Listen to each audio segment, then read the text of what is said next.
ETF index mutual funds నేర్చుకుని stock మార్కెట్లో రాణించాలనుకుంటున్నారా? వెంటనే ఈ నెంబర్కి కాల్ చేయండి.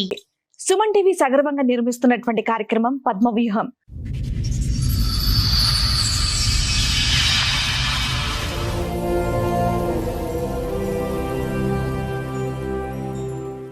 మరి ఈ కార్యక్రమాన్ని సమర్పిస్తున్నారు 6JVR జమలాపురం వారి రత్నాంజలి. మీ అదృష్టాన్ని మార్చుకోవడం ఇప్పుడు కల కాదు, 6JVR తో సాధ్యం. నేను బీటెక్ చదువుతున్నాను, సాఫ్ట్వేర్ ఇంజనీర్ గా జాబ్ చేస్తాను. హస్బెండ్ కూడా సాఫ్ట్వేర్ ఇంజనీర్. అరేంజ్ మ్యారేజ్, పక్క విలేజ్, తనది కూడా అరేంజ్ మ్యారేజ్. సో మ్యారేజ్ అయిపోయిన 1 month వరకు పర్వాలేదు. 1 month తర్వాత యాంగర్ మేనేజ్మెంట్ ఇష్యూస్ బాగా ఉండే. ఎప్పుడైనా 5 minutes అట్లా లేట్ వెళ్ళినా ఏదైనా రోడ్ మధ్యలోనే వదిలేసి వెళ్ళిపోయేవాడు. మా మదర్ ఇంటి నుంచి వస్తుంటే చేంజ్ కావాలంటే మనీ ఇస్తే దాంతోనే ఇంటికి వెళ్ళిపోయాను ఇంకా నేను. సో అప్పటి నుంచి స్టార్ట్, ఏమైనా తీసుకురమ్మన్నా ఏదైనా చెప్పినా కూడా నైట్ అంతా ఎమోషనల్ హెరాస్మెంట్ మొత్తము.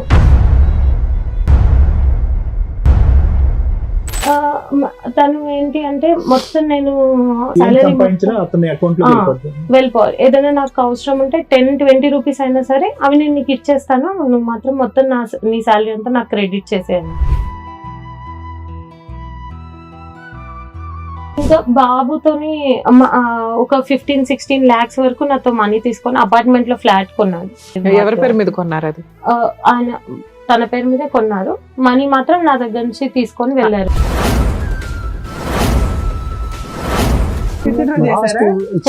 అయితే ఏమైందంటే ఇది జరుగుతుండగానే చిన్నమ్మాయికి మెసేజ్ పెట్టాను, నేను పెళ్లి చేసుకుంటాను. 50 మంది పెద్ద మనుషులు పిలిచి వాళ్ళే తీసుకుపోయి మాట్లాడేది. అలా ఒప్పందం ఏంటంటే నువ్వు కేసు తీసేయాలి అంటే నేను 6 నెలలు చూసినాక తీసేస్తా తీయాలి అమ్మాయి అన్నది. ఆ 10 రోజులు కానీ ఎప్పుడైతే అట్లా కాదు నేను చెప్పింది దిది, నువ్వు అట్లా దిగమంటావు అంటే అప్పుడు విశ్వరూపం చూపించింది.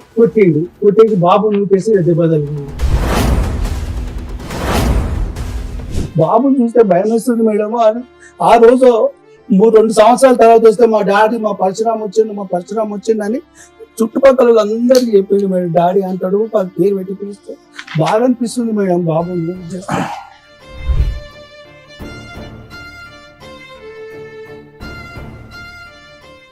సార్, మేడం సంధ్య గారు ఆవిడ సమస్య చెప్పుకోవడానికి ఎక్కడి వరకు వచ్చారు, ఆవిడ సమస్య ఏంటో అడిగి తెలుసు. ఓకే సంధ్య గారు రండి.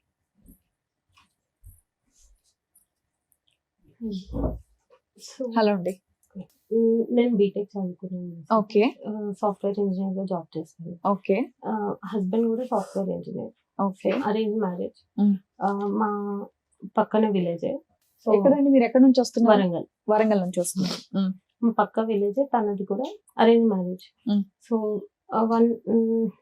పెళ్ళైన 1 month వరకు ఫైన్, పర్వాలేదు, బాగానే ఉన్నారు. ఎంత కాలం అవుతుంది? 6 years. 6 years అవుతుంది. ఓకే. 5 years బాబు. ఓకే. మీ ఏజ్ ఎంత అప్పుడు? 30. 24 కి మ్యారేజ్ అయింది. 24. అతను బీటెక్ ఏనా? తను కూడా బీటెక్. ఇద్దరు హైదరాబాద్ లో వర్క్ చేశారు. ఇద్దరం హైదరాబాద్ లోనే వర్క్. రైట్, చెప్పండి. Love marriage, arrange marriage. So తను మా పక్క విలేజే. మ్యారేజ్ అయిపోయిన 1 month వరకు పర్వాలేదు. 1 month తర్వాత యాంగర్ మేనేజ్మెంట్ ఇష్యూస్ బాగా ఉండే. ఎప్పుడైనా 5 minutes అట్లా లేట్ వెళ్ళినా ఏదైనా రోడ్ మధ్యలోనే వదిలేసి వెళ్ళిపోయేవాడు. చాలా సార్లు మేము ముందు అత్తాపూర్ సైడ్ ఉండేవాళ్ళం, ఆఫీస్ కి దగ్గర అవుతుందని. ఇట్లా ఒకరోజు మా పేరెంట్స్ వాళ్ళ ఇంటికి వెళ్తే లేట్ అయిపోయింది. సో 5 minutes లేట్ అయినందుకు 7-8 ఆ టైంలో, అది కొంచెం ఏరియా కూడా నాకు అంతగా తెలీదు, రోడ్ మీదే నన్ను వదిలేసి ఆయన వెళ్ళిపోయారు. నేను మనీ అప్పుడు క్యాష్ క్యారీ చేసేదాన్ని కాదు. మా మదర్ ఇంటి నుంచి వస్తుంటే చేంజ్ కావాలంటే మనీ ఇస్తే దాంతోనే ఇంటికి వెళ్ళిపోయాను ఇంకా నేను. సో అప్పటి నుంచి స్టార్ట్, ఏమైనా తీసుకురమ్మన్నా ఏదైనా చెప్పినా కూడా నైట్ అంతా ఎమోషనల్ హెరాస్మెంట్ మొత్తము. రాగానే నన్ను కొత్తిమీర తెమ్మని పంపిస్తావా, అట్లాంటి అన్ని చిన్న వాటికి నైట్ అంతా గొడవ పెట్టేసి చాలా మొత్తం ఎమోషనల్ గా డ్రైన్ చేసేసి. ఇంట్లో ఎవరెవరు ఉంటారండి? నేను, హస్బెండ్. అప్పటికి మాత్రం ఇద్దరమే. 1 month అయింది అప్పటికి. ఎక్కడ ఉంటారు? వాళ్ళ ఊర్లో ఉండేవాళ్ళు. 2 months. Working when your married అమ్మా? అప్పుడు మీరు పని చేయట్లేదు? I was working. You working. మరి ఎందుకు ఫైనాన్షియల్ గా అతనికి ఏదో ఎక్కడ దీనిపై డబ్బుల గురించి అవన్నీ తను ఏంటి అంటే మొత్తం నేను ఏం నా ఏం సాలరీ సంపాదించినా అతని అకౌంట్ లో వెళ్ళిపోద్ది. వెళ్ళిపోవాలి. ఏదైనా నాకు అవసరం ఉంటే 10-20 రూపీస్ అయినా సరే అవి నేను నీకు ఇచ్చేస్తాను, నువ్వు మాత్రం మొత్తం నీ సాలరీ అంతా నాకు క్రెడిట్ చేసేయాలి టోటల్ కంట్రోల్. మొత్తం. అట్లా స్టార్టింగ్ లో అంతేమీ కంట్రోల్ చేయకపోతుండే ఫైనాన్షియల్ గా, మిగతావి ఎమోషనల్ గా ఇట్లానే డ్రైన్ చేస్తుండే. తర్వాత 2 months అప్పుడు మా అత్తయ్య వాళ్ళు వచ్చారు. వాళ్ళు అప్పటికి బాగానే ఉండింది కొంచెం. నేను వర్క్ మార్నింగే వెళ్ళిపోతాను, తను వర్క్ ఫ్రమ్ హోమ్ చేసేవాడు అప్పుడు కూడా. ఇట్లాగే కొన్ని రోజులకి మా ఇంటి ఓనర్ ఫుల్ గొడవ పెట్టేసుకున్నాను అనమాట. నేను అప్పుడు ఇంట్లో లేను. వచ్చాక నాకు జరిగింది తెలీదు, కానీ నేను డిఫెండ్ చేశాను తన్ని. డిఫెండ్ చేసి అక్కడి నుంచి తీసుకొని వేరే చోటికి షిఫ్ట్ అయిపోయాం మొత్తం. దేనికి సంబంధించి గొడవ ఏంది ఏమో తెలుసా? స్టార్టింగ్ వచ్చేసి తనకి మేము షిఫ్ట్ అవ్వడం ఇష్టం లేదు. అది కాకుండా ఈయన ఏం చేశారో నాకు తెలీదు. ఎప్పుడైనా వాళ్ళతో ఏం మిస్బిహేవ్ చేశారో నాకు తెలియదు, కానీ ఆ మీనింగ్ లోనే కొంచెం ఆమె అబ్యూజివ్ గా మాట్లాడింది ఆయనతో. కానీ నాకు అంతా తెలియకపోయినా నేను ఒకదాన్నే ఉన్నాను అక్కడ సపోర్ట్, కానీ నేను డిఫెండ్ చేసి తీసుకొచ్చేసాను ఇంటికి. తర్వాత ఆయన 1 month అట్లా పూణే వెళ్ళిపోయాడు. నేను మా ఇంట్లోనే ఉండేదాన్ని. మా ఎప్పుడు జరిగిందండి ఇది? 2019 May.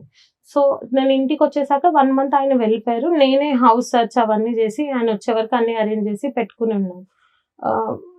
తర్వాత కూడా ఆయన వచ్చేసాక కూడా మళ్ళీ ఏమైనా ఇంట్లోకి వండుకోవడానికి గిన్నెల దగ్గర నుంచి కూడా ఏమైనా అడిగితే మీ అమ్మ వాళ్ళు తెస్తారు అవన్నీ నాకు. అప్పటికి మీ శాలరీ అంతా, ఆయన శాలరీ అంతా? నా శాలరీ అప్పుడు 38,000 వచ్చేది, తనకు 43 వచ్చేది. ఏమైనా కొన్నా కూడా. మీ శాలరీ మీరు ఏం చేసేవాళ్ళు? 25,000 అట్లా ఇద్దరికి. మ్యారేజ్ అయిన 1 month కి 25,000 ఇద్దరం సేవింగ్స్ కి వేసుకునేవాళ్ళం. మిగతావి మా దగ్గర ఉండేవి, అవి కూడా ఇంట్లో ఖర్చులకి వాటికి అయిపోయేది. తను ఏం చెప్పాడంటే వాళ్ళ సిస్టర్ కి 3 lakhs అట్లా పెళ్లి అప్పుడు ఒప్పుకున్నాము, అవి చేయాలంటే టైం పడుతుంది, నీ శాలరీ ఇంట్లోకి వాడేసుకుంటే నేను ఇక్కడ సేవ్ చేసుకుంటాను మా చెల్లికి అంటే ఓకే అట్లా కూడా పర్వాలేదు ఫైన్ అనేసి వదిలేదు. తర్వాత తను ఊరికే ఇట్లాగే హరాస్ చేసి, నేను ఎప్పుడు మా వాళ్ళకి చెప్పలేదు. నేను ఎల్డర్ డాటర్ మా ఇంట్లో, ఎంతమంది? చెల్లెలు ఇంకా ఇద్దరు ఉన్నారు. సో నేను ఎప్పుడు చెప్పలేదు వాళ్ళకి అప్పటి వరకు. కానీ రోజు ఇట్లా మెంటల్ టార్చర్ ఎక్కువైపోయింది నైట్ టైం. నేను అప్పుడు షిఫ్ట్స్ ఉండేవి, 9కి వచ్చేదాన్ని. 9-10 అవ్వగానే ఇంక ఇదే టార్చర్. 12 వరకు అట్లా పడుకోకుండా. ఒకరోజు మా ఫాదర్ కి ఫ్రూట్స్ తేలేదు అనేసి మా ఫాదర్ కి కాల్ చేసి 12-1 టైంలో వాళ్ళకి కాల్ చేసి మీ ఇంటికి వెళ్ళిపోయి ఇప్పుడే అనేసి అట్లా హరాస్ చేసి. గొడవలు ఏంటమ్మా? కరేపాకు తేలేదు, కొత్తిమీర తేలేదు, ఫ్రూట్స్ తేలేదు, ఇంతే. అక్కడి నుంచి స్టార్ట్ అయింది. మెల్లిమెల్లిగా అది మొత్తం ఫైనాన్సెస్ కంట్రోల్ చేయాలి నేను అనేసి అక్కడికి వచ్చింది. ప్రెగ్నెన్సీ నేను చెప్పిన మాటే వినాలి, అమ్మాయిలకి ఇండిపెండెన్స్ ఉండకు అంటే తను ఆలోచించకూడదు, తన ఒపీనియన్ చెప్పొద్దు, ఎందులో కూడా ఉండకూడదు. అసలు నా ఒపీనియన్ కూడా అడగరు. హెల్త్ ఇష్యూస్, ప్రెగ్నెన్సీ టైంలో హెల్త్ ఇష్యూస్ ఉండి నన్ను ట్రావెల్ చేయొద్దని చెప్పారనమాట. కానీ ప్రెగ్నెన్సీ ఎప్పుడు వచ్చింది మీకు? 2020లో వచ్చింది. 2020లో వచ్చింది. ట్రావెల్ చేయొద్దు అని చెప్పారు. ఆ టైంలో చెయ్యొద్దు అన్నా కూడా లేదు మా ఊర్లోనే జరగాలి, అలా అయితేనే మా చుట్టుపక్కల ఎక్కడికి వెళ్తారమ్మా ఇంట్లో కూర్చోక. కానీ నేను రాలేను, నాకు బ్యాక్ పెయిన్ అంటే నేను పడుకోబెట్టుకున్నా కార్లో తీసుకొని వెళ్తాను, కానీ నువ్వు ఇక్కడ ఉండకూడదు, నేను చెప్పిన దగ్గర చేస్తే మా చుట్టాలందరికీ రావడానికి వీలుంటుంది అంటే నేను ఒప్పుకోలేదు అసలు. నాకు అప్పటికి క్యాబ్ మాన్పించేసి నేను మెట్రోలో వెళ్ళేదాన్ని ఆఫీస్కి. సో నేను రాలేను అన్న కూడా ఆ రోజు గొడవపడి ఫోన్ పగలగొట్టేసి మొత్తము నన్ను పైన ఈ లాడర్ లాగా ఒక స్టెప్స్ ఉంది అవి ఎక్కించేసాడు మొత్తం పైకి 4th floor లో. స్పైరల్ లాడర్ నార్మల్ గానే కళ్ళు తిరుగుతాయి కొంచెం. అది ఎక్కుతున్నప్పుడు ఇంకా నాకు మొత్తము డ్రౌజింగ్ అనిపించింది అది ఎక్కువగానే. తర్వాత ఇట్లా చేస్తున్నారా అని అప్పుడు చెప్పాను వాళ్ళకి, కానీ అప్పటికి కూడా లేదు కొంచెం అడ్జస్ట్ అయిపోవాలి అన్నట్టుగా చెప్పే పంపించేశారు మా పేరెంట్స్, మా తాతయ్య వాళ్ళు. తర్వాత దీవాళి బాబు పుట్టే టైంలో కూడా నా ఫోన్ తన దగ్గర ఉంది, తనది పాడైపోయింది కదా అని నాది ఇచ్చాను. రోజు అసలు ఫోన్ తనతోనే ఉండేది, గూగుల్ పే, ఫోన్ పే అన్ని పాస్వర్డ్స్ తెలుసు, అన్ని తెలుసు. స్క్రీన్ షాట్స్ తీసుకొని తనకి వాట్సాప్ చేసుకుంటాడు. తన ఫోన్ వర్కింగ్ లో లేదు కానీ వాట్సాప్ చేసుకునేవాడు ఫోన్ కి. బేబీ కొంచెం ముందే మీకు డెలివరీ చేసేస్తాము, బేబీ గ్రో అవ్వట్లేదు అనేసి అంటే ఓకే. నాకేమో ఆ టెన్షన్ లో ఉండేది. తనేమో నాకు కొత్త ఫోన్ కొనించు, నాకు ఫోన్ ప్రాబ్లం అవుతది నువ్వు అక్కడ హాస్పిటల్లో ఉంటే అనేసి అంటే ఫోన్ ఆర్డర్ పెట్టేసి నేను వెళ్ళిపోయాను. బెడ్ మీద నాకు ఇట్లా ఆపరేట్ మేడం అంత అయిపోయింది. డీటెయిల్ గా కాదు, పిల్లాడు పుట్టాడు, పిల్లోడు రెస్పాన్సిబిలిటీస్ ఎలా తీసుకున్నాడు, మీకు ఓవరాల్ గొడవకి రీజన్స్ ఏంటి, డే టు డే జరిగింది అవసరంలా, అసలు ఓవరాల్ ఏ విషయం మీద, ఫైనాన్షియల్ విషయం మీద గొడవలు జరిగాయి, ఎప్పటిదాకా కలుస్తున్నారు మీరు? బాబు పుట్టాక 5 months వరకు కలిసిన్నాము. 2020 లోనే చెప్పేస్తున్నావు, 21 నుంచి విడిపోయారా? 5 years అవుతుందా మీరు సెపరేట్ అయితే? మధ్య మధ్యలో ఆన్ అండ్ ఆఫ్ వస్తారు, ఒక 1 month 2 months ఉంటారు, తర్వాత గొడవ పడి కొట్టి మనీ నాకు ఈ ఇవ్వట్లేదు. 5 years లో ఎన్ని సార్లు వచ్చాడు? 3 times. ఓకే, లాస్ట్ గా వచ్చి వెళ్ళిపోయింది ఎప్పుడు? 9-10 months బ్యాక్, ఫిబ్రవరి టైంలో. స్టార్టింగ్ లో ఉన్న డిఫరెన్స్ ఆఫ్ ఒపీనియన్స్ తర్వాత కాన్ఫ్లిక్ట్స్ ఒకటేనమ్మా, లేదంటే అంటే ఫైనాన్షియల్ ఇండిపెండెన్స్ లేకపోవటం, చిన్నవాడి దగ్గర గొడవ పెట్టుకోవటం, నీ డబ్బులన్నీ నాకు కావాలంటాం, ఇంతవరకేనా మీ గొడవలు? ఇంకేమైనా ఉన్నాయా? ఇంకా పేరెంట్స్ దగ్గర నుంచి తీసుకురామని హెరాస్ చేసేవాళ్ళు. Okay, అది కూడా Financial- కొంచెం ఆయనకి ఏమైనా అక్రమ సంబంధాలు ఉన్నాయా? మీ మీద అలాంటివి ఏమైనా ఏమైనా క్యారెక్టర్ ఆ క్యారెక్టర్ అసాసినేషన్ చేయడు, కానీ బాడీ షేమింగ్ చేస్తారు బాగా. ఇట్లా స్టౌట్ ఉంటావు నువ్వు అట్లా అనేసి. సో ఈ కారణాల వల్లే మీరు 5 years బట్టి, ఆల్మోస్ట్ 5 years బట్టి విడిపోయారు. మధ్య మధ్యలో ఏదో అడప ఒక వారాలు అంతేనా? డౌట్ ఏంటంటే క్యారెక్టర్ పరంగా అట్లా కాదు, క్యారెక్టర్ అసాసినేషన్ కాకుండా తనకి ఫైనాన్షియల్ డౌట్స్ అన్నమాట. మా పేరెంట్స్ కి ఇచ్చేస్తాను, మా ఇచ్చేవారా మీరు? సిస్టర్స్ కి ఇచ్చారు. నేను ఎప్పుడు ఎప్పుడు ఇవ్వలేదు. ఇవ్వలేదు? స్టార్టింగ్ లో మా పెళ్ళైన కొత్తలో మా సిస్టర్ నేనే, తను బయట సీట్ వస్తే నేనే ఎంకరేజ్ చేస్తే నేను పంపించాను. సో దానికోసం ఒక 1 month స్పెండ్ చేశాను, కానీ దాని తర్వాత నేను ఎప్పుడు ఇవ్వలేదు. ప్రెగ్నెన్సీ టైంలో మీ వాట్సాప్ లో అదే మీ ఫోటోస్ స్క్రీన్ షాట్స్ తీసుకోవటం అవన్నీ ఏంటమ్మా దీని గురించి? దీని గురించి observing the communication with your అన్ని. ఫ్యామిలీ, మీ వాళ్ళ కమ్యూనికేషన్ అనేది అబ్జర్వ్ చేస్తారు. అవి గూగుల్ పే బ్యాలెన్స్ అవన్నీ స్క్రీన్ షాట్స్ తీసుకొని పంపించుకోవడం. రైట్. ఆపరేట్ అయిపోయినా కూడా అన్ని ప్రతి ఒక్కటి నేనే పెట్టాలి. Right. అక్కడ నుంచి ఏమీ నాకు హెల్ప్ ఉండదు. అప్పటి నుంచి ఇప్పటి వరకు ఆయన ఏమి ఇవ్వలేదా? ఇవ్వలేదు. ఆయన జాబ్ కంటిన్యూ చేస్తున్నారా? 5 years లో తను మా బాబుని చూసింది ఓన్లీ బర్త్డే రోజు వస్తాడు, కేక్ కట్ చేపిస్తాడు, ఫొటోస్ దిగుతాడు, వెళ్ళిపోతాడు అంతే. ఎక్కడ ఉంటాడు ఆయన? ఆయన ఉప్పల్ సైడ్ పీజీలో ఉంటున్నాడు. పీజీ అనేసి అంటున్నారు, కానీ యాక్చువల్లీ వాళ్ళ ఫ్రెండ్స్ చెప్పింది ఏంటంటే అపార్ట్మెంట్ లో ఉంటున్నాడు, ఫ్లాట్ సెపరేట్లీ. అంటే ఒక్కడే ఉంటాడమ్మా? ఒక్కడే ఉంటున్నాడు అని చెప్పారు వాళ్ళు. మీకు ఏమైనా డౌట్స్ ఉన్నాయా ఆయన? నేను చూసాను యాక్చువల్లీ రీసెంట్ గా వచ్చినప్పుడు, మాతో పాటు ఉన్నప్పుడు 9-10 months బ్యాక్ ఇట్లా తనకి బాగా ఫీవర్ అట్లా ఉంటే నేను మెడిసిన్స్ ఆర్డర్ చేస్తున్నప్పుడు చూసాను అనమాట. He ordered something. అప్పుడు అవన్నీ ఎందుకంటే నా ఫ్రెండ్ కోసం అట్లా ఇట్లా చెప్పిండు, కానీ నాకు అప్పుడు పర్లేదు తనకి సిక్కున్నాడు అనేసి నేను ఏం అడగలేదు. తర్వాత నాకు ఎప్పుడు డౌట్ వచ్చింది, తను కావాలని గొడవ పెట్టుకొని వెళ్ళిపోయాడు మా దగ్గర నుంచి. మళ్ళీ వెళ్ళిపోయిన తర్వాత వాళ్ళ ఫ్రెండ్ కి కాల్ చేస్తే బ్లాక్, ఎవ్వరు కాల్ లిఫ్ట్ చేయరు వాళ్ళ మీ ఫ్రెండ్. డౌట్ ఏంటి? అదే సీయింగ్ అదర్ ఉమెన్ అనేది మీ డౌట్, కానీ ఎవరో చెప్పగలరమ్మా? ఎవరన్నా ఎవరు అని నేను స్పెసిఫిక్ గా చెప్పలేను, కానీ నేను అయితే అపార్ట్మెంట్ పీజీలో కాకుండా అపార్ట్మెంట్ లో ఉంటాం ఒకటి, అపోలో ఫార్మసీ ఏదో ఫార్మసీ నుంచి మందులతో పాటు అవి కూడా తీసుకుంటాం ఒకటి, ఇంకేమన్నా మీ దగ్గర డౌట్? అతను మేము ఉన్నప్పుడు కూడా మాతో ఎక్కువ స్పెండ్ చేయడు, బాబుతో గానీ నాతో గానీ. తను ఫోన్ సో మీ దగ్గర అంటే డైరెక్ట్ ఎవిడెన్స్ అయితే ఏం లేదు, బట్ అది మీకు ఒక సస్పిషన్. ఇది కాకుండా ఇంకా బాబుతోని ఒక 15-16 lakhs వరకు నాతో మనీ తీసుకొని అపార్ట్మెంట్ లో ఫ్లాట్ కొన్నాడు. అది వాళ్ళ ఫాదర్ ఆయన వాళ్ళు యూజ్ చేసుకోవడం, కానీ ఎప్పుడు నేను కానీ బాబు కానీ వెళ్ళడం అవి ఏమి లేదు. ఎవరి పేరు మీద కొన్నారు అది? ఆయన తన పేరు మీదే కొన్నారు, మనీ మాత్రం నా దగ్గర నుంచి తీసుకొని వెళ్ళారు. ట్రాన్సాక్షన్ ఏమైనా నడిచిందా? ఆన్లైన్ చిట్స్ మేము పే చేసినాము, వాళ్ళ దగ్గర నుంచి తీసుకొని వెళ్ళిపోయారు అనమాట. నేను పే చేసినవి కూడా తనే తీసుకొని. మీరెందుకు ఊరుకున్నారు? ఆ టైంలో మంచిగానే ఉంది కొంచెము, అంటే ఆ టైంలో మా మామయ్య వల్గర్ లాంగ్వేజ్ యూజ్ చేసి కొట్టడానికి వచ్చినప్పుడు ఈయనే సపోర్ట్ చేసి పంపించారు నన్ను. మీ ఫాదర్ వస్తారంటే. అమ్మా, నువ్వు ఉన్నంత కాలం చిట్టీలు వేసి 25,000 అనుకుని మీరు 25,000 కట్టింది ఏదైతే ఉందో, ఆల్రెడీ డే 1 నుంచి మీకు ఫైనాన్షియల్ గొడవలే ఎన్ని మాట్లాడుకున్నా కూడా. అట్లాంటప్పుడు 15 lakhs చిట్టి ఆయన తీసుకుని వెళ్ళిపోతుంటే ఈయన బాగున్నాడు కదా నువ్వు ఎట్లా నమ్ముతావు? డే 1 నుంచి గొడవలు జరుగుతున్నాయిగా. ఈ డబ్బుల కోసం బాగున్నాడు ఈ 4 రోజులు. నెక్స్ట్ మీకు ఆల్రెడీ ఏ రోజు కూడా ఈ 5 years లో 3 times వచ్చి 3 months ఉన్నాడు. అయినా మీరు ఎందుకు ఎంటర్టైన్ చేస్తున్నారు అతను? నేను మనీ పంపించకపోతే మా ఫాదర్ కి వాళ్ళకి కాల్ చేసి హరాస్ చేయడం, నేను సూసైడ్ చేసుకుంటాను, నాకు మెంటల్ ప్రెషర్ ఎక్కువ అరే. అయిపోతుంది అలా అనేసి. చెప్తే నువ్వెందుకు నమ్ముతావు, ఎందుకు అంటావు? కదా ఈ 5 years లో ఎంత మొత్తం పంపించారమ్మా అతనికి టోటల్ గా? చిట్టీల డబ్బు ఎంత? అదో 15 లక్షలు. అది 15 అది lakhs. కాకుండా అది కాకుండా వాళ్ళ ఫాదర్ వాళ్ళ టర్మ్ ఇన్సూరెన్స్ దగ్గర నుంచి ఓలా ఊబర్ అన్ని ఇంట్లో సామాన్ దగ్గర నుంచి అన్ని నేనే చూసుకునేదాన్ని. ఇంట్లో అవన్నీ మనిషి లేడు, కాపురం లేదు, అదే ఏమీ లేదు, పైగా బిడ్డకు ఒక నీకు తండ్రి రూపాయి లేడు. ఇవ్వాల్సింది పోయి ఎదురు అన్ని లాక్కుంటుంటే ఎందుకు ఫండ్ చేస్తున్నావు అంటే ఎప్పటికైనా అతను మనసు కరుగుతుందనా? Actually Huh? దాని తర్వాత ఇంట్లో మా మమ్మీ వాళ్ళు అవన్నీ గిన్నెలు, నేను వాషింగ్ మెషిన్ అవన్నీ తీసుకొని వెళ్ళిపోయాడు మాకు చెప్పకుండా. మమ్మల్ని కొట్టి మా ఇంటికి పంపించేశాడు, అవన్నీ తీసుకొని వెళ్ళిపోయాడు. అప్పుడు బాబు చిన్న బాబు, నాకు తెలీదు ఆయన షిఫ్ట్ చేసింది కూడా నాకు తెలీదు. ఊరికి తీసుకొని వెళ్ళిపోయాడు అన్ని మొత్తము. నేను మా ఇంట్లో హౌస్ హోల్డ్ హెల్ప్ నాకు కాల్ చేసి తను వెళ్ళిపోయాడు, మనీ కూడా ఇవ్వలేదు ఏమి అంటే, నేను తనకి మా వాళ్ళు నువ్వెందుకు లాస్ అవుతాను తనకి ఇచ్చి కాల్ చేస్తే ఎవరు లిఫ్ట్ చేయరు, కాల్ ఎవరు లిఫ్ట్ చేయరు ఇంకా అక్కడ నుంచి. ఇప్పటికి కూడా అవన్నీ మా అమ్మ వాళ్ళు పెట్టినాయి, అందులో మా ఫాదర్ కష్టం అదంతా. అంటే మీరు కాదు. గెలుపు 3 లక్షలు నువ్వు పెట్టిన డబ్బు అంతకంటే ఎక్కువ ఉంది. ఎక్కువ తింగరదానిలాగా చాలా ఉన్నారు. చిన్న పెద్ద చిన్న విషయాలు contribution. మాట్లాడుతున్నారు. మేజర్ ఇష్యూ మీ జీవితంలో ఉన్న సగం సంపాదన అటు వెళ్ళిపోయింది కదా.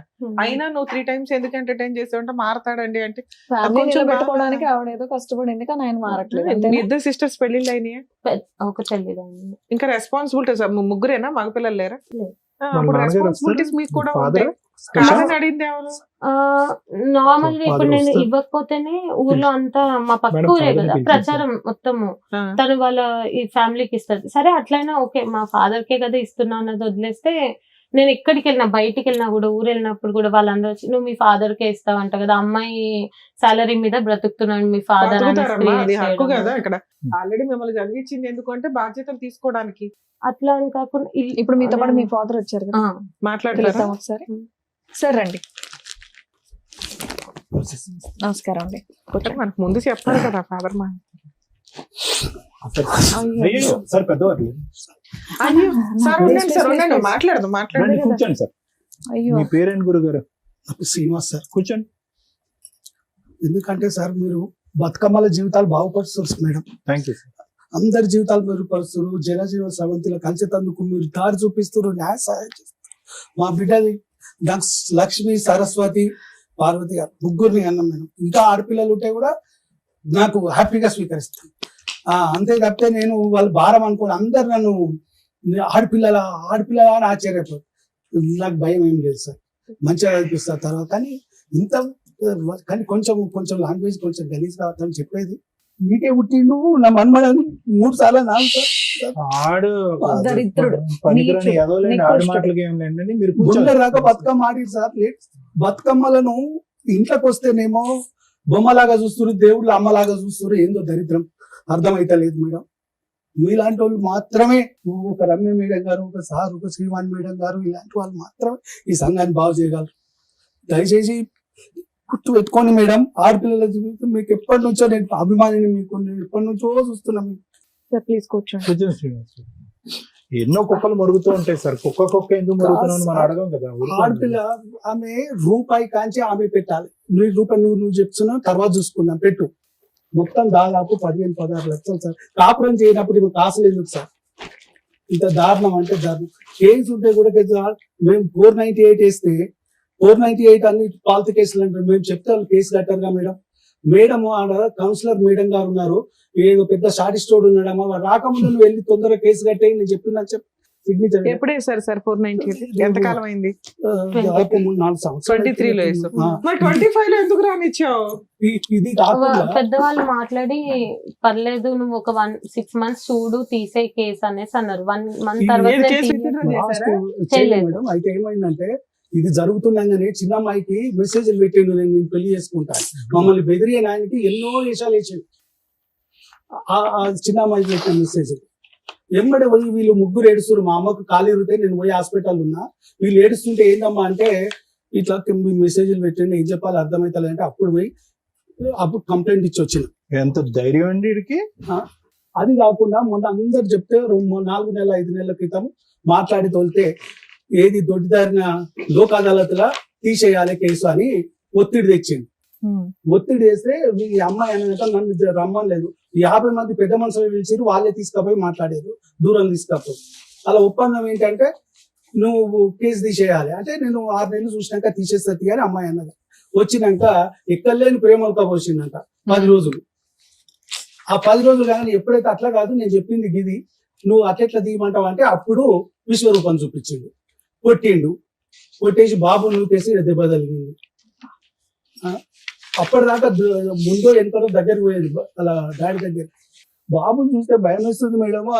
ఆ రోజు 2 సంవత్సరాల తర్వాత వస్తే మా డాడీ మా పరశురామ్ వచ్చిండు అని చుట్టుపక్కల అందరికి చెప్పిండు మేడం. డాడీ అంటాడు, పేరు పెట్టి పిలుస్తే బాగా అనిపిస్తుంది మేడం బాబుని. అందు గురించి అనే బాబు ఉన్నాడు కదా, కలిసి ఉండాలి. తర్వాత ఇంకో 2 ఉన్నారు. ఇది చదవచ్చా సార్? వీడు మీ రెండో అమ్మాయికి పెట్టిన మెసేజ్ చదవచ్చా ఇక్కడ? చదవండి సార్ దయచేసి. ఇది ఏం రాశాడంటే చూడండి, ఇది కొన్ని అర్ధరాత్రి మెసేజ్ కూడా కాదు, ఇది సాయంత్రం 6:30కి మెసేజ్. శ్రావణి నీకు ఒకటి చెప్పాలి శ్రావణి, ఇప్పటికీ లేట్ అయ్యింది అంటే అమ్మాయి పాపం చెప్పండి అని అంది. I wanted to propose you in a best moment if I could have seen you before marriage. అంటే పెళ్లికి ముందు నువ్వు కనిపించుంటే నేను నీకే ప్రపోజ్ చేసి ఉండేవాడు. నాకు ఆ అవకాశం మిస్ అయిపోయా. నువ్వు ఎలా రిసీవ్ చేసుకుంటావో నాకు అర్థం కాలేదు. ఇదిగో నా నా నా మనసులోంచి చెప్పేటటువంటి మాట, నువ్వు నా బెటర్ హాఫ్ కింద ఉంటావా for the rest of my life. Don't I deserve A true caring sweet person like you. నీలాంటి అద్భుతమైన మనిషి నా జీవితంలో ఉంటావు అన్నది నాకు కావాలి. నువ్వు ఉండటానికి నువ్వు రెడీయా. అందునుంచి నేను ఇది ఎక్స్ప్రెస్ చేస్తున్నాను. ఇది ఏమన్నా ఒపీనియన్ ఉంటే కనుక వెంటనే నాకు తెలియపరచు. ఏందమ్మా ఇడు దమ్ము, ఇడు ధైర్యం, ఇడు. తర్వాత ఈ అమ్మాయి ఎంత తెలివిగా పెట్టిందంటే message, you know I talk respectfully to people. అప్పటికి గౌరవించే మాట్లాడుతుంది, ఇంటెన్షనలీ ఆర్ అన్ఇంటెన్షనలీ, తెలిసి తెలియకుండా. మా నాన్నగారు నన్ను పెంచినటువంటి విధానం బట్టి ఈ మాత్రం మర్యాద అన్న ఇచ్చి నేను నీతో మాట్లాడుతున్నాను అని చెప్పి అక్కడితో అమ్మాయి మెసేజ్ కట్ చేసింది. అయినా కానీ వాడు పెడుతూనే పోయాడు సార్. అవును సార్, పెడుతూనే పోయాడు. ఎందుకు ఇది 1-2 పగలగొట్టకుండాని నడ్డి ఎరగొట్టకుండా ఎందుకు ఊరుకున్నారు? అమ్మాయికి మ్యారేజ్ అయింది కదండి, లాస్ట్ వన్ మేడం. ఈ అమ్మాయి లాస్ట్ మేడం, సెకండ్ వన్ కి అయిపోయింది. అయితే ఈ మధ్యన ఎప్పుడైనా మాట్లాడుతుంటే ఏం జరుగుతుందో పోతుంటే ఎంత దూరం అయినా పోదాం నాన్న, ఎంత అయినా ఖర్చు పెడతా అంటాడు. మొన్నని ఒకసారి పెద్ద మనుషులు మాట్లాడితే లేదు, అప్పుడు కూడా ఇంకా కరోనా టైంలో ఇంకా 20 రోజులు ఇది ఉంటాము, మా ఊరికి తీసుకుపోయింది మేడం. ఇవి ఉంటే నష్టమేముంది అయ్యా, పంపి ఆంచి హైదరాబాద్ పోతారు కానీ అక్కడ హైదరాబాద్ లో బతికేటోళ్ళని ఊరు ఉందామని తీసుకుపోయింది. ఒక 20 రోజులు ఏముంటే వచ్చేద్దామని తీసుకుపోయి అక్కడ హరాస్మెంట్, నువ్వు ఫోన్ మాట్లాడు, ఒక ఉగ్రవాది కంటే ఎక్కువ నిఘా. ఎక్కడ మాట్లాడినావు, ఏం మాట్లాడినావు, ఎందుకు మాట్లాడినావు? మీ అమ్మాయి ఇందులో ఏ ఒక్క పాయింట్ అన్న చెప్పిందా ఎంతసేపు కూర్చొని? రేపొద్దుట కోర్టులో ఎట్లా చెప్తుంది? అదే మీరు ప్రతి పాయింట్ పర్ఫెక్ట్ గా రీచ్ అయ్యేలాగా చెప్తున్నారు. మేము ఎందా నుంచి మొత్తుకునేది ఇది ఒకటేనా అంటుంటే ఒక్క ఫైనాన్షియల్ ఇష్యూ తప్ప అంత చదువుకొని అంత ఏటీఎం కార్డు లాగా మొత్తం ఇచ్చిపడేసి ఏమి క్రూయాలిటీ, ఏం బాధపడిందని చెప్పండి. సిస్టర్ మీద ఒక అబ్యూజ్ ఒక రకంగా, అది ఒక డబ్బు ఏం తీసుకోను అని ఆ కండిషన్ మీద పంపిస్తాను. డబ్బు అడగ, అవసరం ఉంటే ఏదన్నా డెవలప్ చేస్తే తీసుకోండి, ఒకరు వాడుకోండి, అంతే తప్పితే ఇదంటే సరే అట్లా అని పెద్ద మనుషులు కూడా ఇట్లా ఎట్లా చేస్తారు అంటే మేడం వాళ్ళకి తోచింది చేస్తారు. వాళ్ళు మీ తరపున పెద్ద మనుషులు ఎంతమంది, వాళ్ళ తరపున పెద్ద మనుషులు ఎంతమంది? పోయినప్పుడు 4-5 మాకు పెద్ద మనుషులు లేరు, మా వాళ్ళేమో కావాల్సిన పొద్దుగా ఏమంటారు పెద్ద మనుషులు?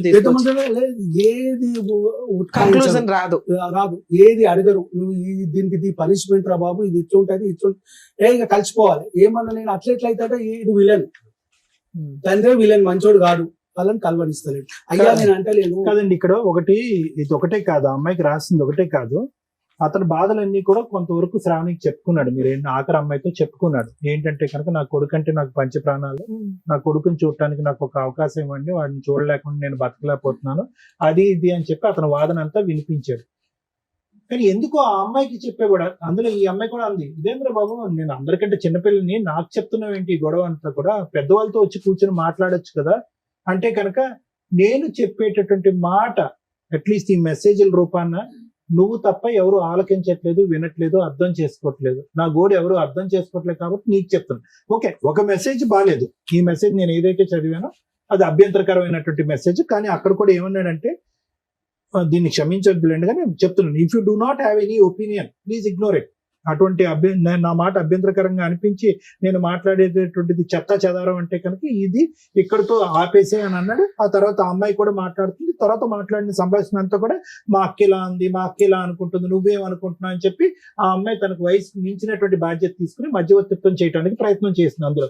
కానీ ఇందులో చాలా ఇంపార్టెంట్ పాయింట్ ఒకటి ఉందమ్మా, ఎవరు కూర్చోట్లేదు, ఎవరు నా గోడు వినట్లేదు, ఎవరు నా మాట వినట్లేదు, నువ్వు తప్ప ఎవరు వినట్లేదు శ్రావణి అని అంటుంది. ఆ అమ్మాయి వచ్చి నేను ఒక పెద్ద అన్నయ్యలా నేను ట్రీట్ చేస్తున్నాను కాబట్టి నువ్వు నాకు ఎందుకు మీరు అందరూ కూర్చుని ఎందుకు మాట్లాడుకోలేదు, ఎందుకు ఇంత ఇలాంటి అంశాల మీద పెళ్లి పెటాకులు అయిపోవటం ఏంటి నాకు అర్థం కావట్లేదు. సార్ అవన్నీ అతను చెప్పిన ఒత్తి మాట్లాడు ఒత్తి మాట్లాడతారు. అంటే ఆయన ఎప్పుడు కొడుకుని చూడడానికి అవాయిడ్ ఎప్పుడు చేయలేదు మేడం. కొడుకుని చూడడానికి అవాయిడ్ ఎప్పుడు చేయలేదు. ఎప్పుడైనా వస్తుడు చూసుడు కనీసం మంచినీళ్ళు ఇచ్చినా కూడా కోర్టులో ఏం కేసులు పెండింగ్ ఉన్నాయి సార్? 498 వేసినాము. సో ఇది 354D. ఇది అమ్మాయి చిన్న అమ్మాయి. అదే ఓకే, అది వేశారు. డొమెస్టిక్ వైలెన్స్ కేసు వేశారు, అది నడుస్తుందా? ఇంటీరియర్ మెయింటెనెన్స్ వేశారా? ఎందుకని అది వేసి ఎంతకాలం అయింది? డివిసి వేసి 2 years 2023 సేమ్. సరే నేను చెప్తాను. మేడం ఇంకొకటి నంబర్ బ్లాక్ ఆ చేసాము, ఊరికి 2 years తీసుకుపోయి పాటు night వాట్సాప్ లా బ్లాక్ చేసాం. చంపే నేను ప్రయత్నం చేశాను ఒక్కసారి మేడం. నేను అవి చిన్న కొట్టి చిన్న నన్ను నిర్వీర్యాల పంపించాక ఆడియో ఒక్కళ్ళ మాట. ఉన్నది మేడం. ఆమె కొడుతుంటే ఒక సార్ మీకు కోర్టులో కేసులు నడుస్తున్నాయి, పెద్ద మనుషులు పంచాయతీలు నడుస్తున్నాయి, అవుతున్నాయిగా. కొంచెం వెల్ సెటిల్డ్ ఫ్యామిలీ, అడ్వకేట్స్ ని పెట్టుకోగలిగారు, కెపాసిటీ ఉంది. ఇక్కడ ఏమి ఎక్స్పెక్ట్ చేసి వచ్చారు? అదే మేడం ఒకటి ప్రాబ్లం చేస్తలేడు. ఇప్పుడు ఆమె ఇల్లు కట్టుకుంది మేడం, దాదాపు 1.75 లోన్ తీసుకుంది. నేను కొంత ఇచ్చేసాను. ఎవరు? మీ అమ్మాయి సొంతగా ఒక ఇల్లు కట్టుకుంది. ఎప్పుడు ఎంతకాలం అయింది కొని? ఒక 1 year. ఓకే, అతను విడిపోయినాక లాస్ట్ గా తర్వాత కొన్నావా? గృహప్రవేశం నువ్వు ఒక్కదానివే చేసావా? మీ ఆయన వచ్చాడు? నేను ఒక్కదాన్ని, మమ్మీ జస్ట్ పూజ చేసినాం అంతే.